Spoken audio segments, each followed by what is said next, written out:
Alors pour commencer, bonjour à tous, salut tout le monde, bienvenue pour une nouvelle vidéo sur la chaîne. Aujourd'hui nous allons parler des dérèglements du cycle du carbone, qui est une vidéo qui fait suite directement suite à ma vidéo sur le cycle du carbone, que je vous invite d'ailleurs à regarder.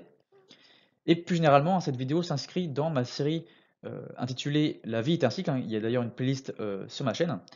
Alors, du coup voilà, je vous invite à regarder les différentes vidéos, je crois qu'en tout il y en a 5-6 à l'heure actuelle. Donc voilà, je vous invite à les regarder. Donc, maintenant passons directement au dérèglement du cycle du carbone. Donc, il y a deux principales causes du dérèglement du cycle du carbone, et ils sont toutes liées à l'activité humaine.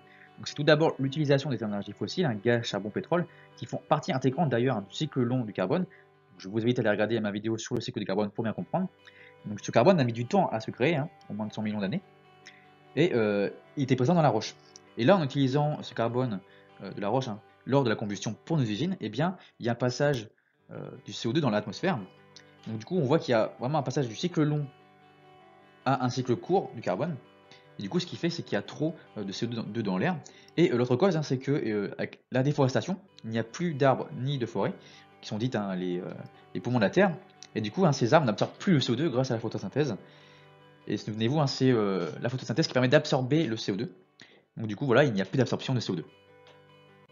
Donc là, petit schéma qui nous montre les flux de CO2 sur une période donnée, de 1960 à 2010. Donc on voit qu'il y a une réelle augmentation des émissions de CO2 avec la combustion des énergies fossiles.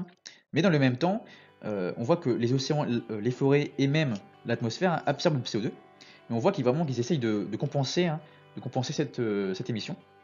Et on voit qu'il y a également une augmentation de l'absorption des CO2, et heureusement d'ailleurs. Mais malheureusement, les émissions de CO2 émises par les activités industrielles et domestiques émettent beaucoup plus que ce que peut absorber les forêts et les océans. Donc en fait, du coup là ici en 2000, eh bien, le bilan annuel d'émissions de CO2 était de 3,2 gigatonnes de CO2. Donc en fait, on émet plus que ce qu'on absorbe. Et la principale conséquence à cela, c'est qu'il y a trop de CO2 dans l'air, dans l'atmosphère. Donc il existe trop de CO2 dans l'atmosphère, mais heureusement la nature est bien faite, il existe une compensation faite par les océans. Donc souvenez-vous, lors de la vidéo sur le cycle du carbone, il y a un échange entre le CO2 de l'air et le CO2 des océans. Cependant, le CO2 de l'air fait partie du cycle court du carbone, alors que le CO2 des océans fait partie du cycle long du carbone. Donc, du coup, il y a une compensation qui se fait, mais celle-ci est très longue.